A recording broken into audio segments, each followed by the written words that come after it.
I began to realize that these digital intelligences we're building might just be a lot better form of intelligence than us. And we had to take seriously the idea they were going to get smarter than us, and maybe within the next 20 years or so. And so we needed now to think seriously about, could we control them? Before that, I thought it would be much longer, and so we didn't need to worry about it right now. And many people still think they're just statistical tricks and they don't really understand what they're saying. I think that's quite wrong. So I came out and focused on the existential threat, that is, the idea that they'll take over from people. Because many people were saying it was science fiction, and I no longer believe it's science fiction. You alluded to it earlier, but just remind us how quickly this technology is moving. It's moving very fast. The best way to understand how fast it's moving is to look at what it was like 10 years ago.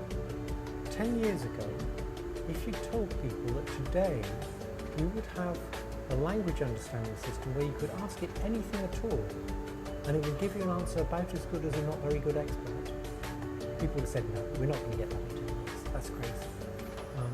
People have been working on natural language processing for 50 years, and this would be a huge advance. Well, we're there.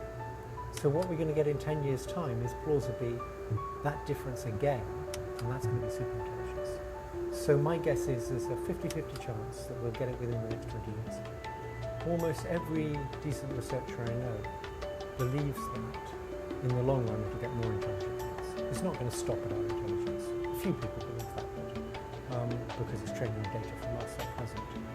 But most of the researchers I know are fairly confident it will get more intelligent than us. So the real question is, how long will that take?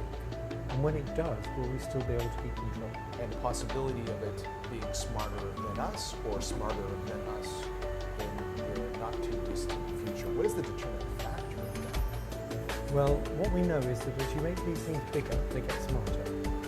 So if you take something like GPT-4, which is bigger than GPT-3, GPT-4 is quite a lot smarter. It answers a whole bunch of questions correctly that GPT-3 would get wrong.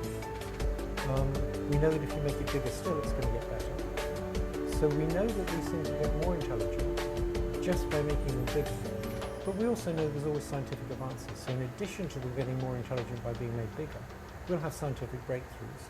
So in 2017 there was a breakthrough called transformers, and that made these things much better.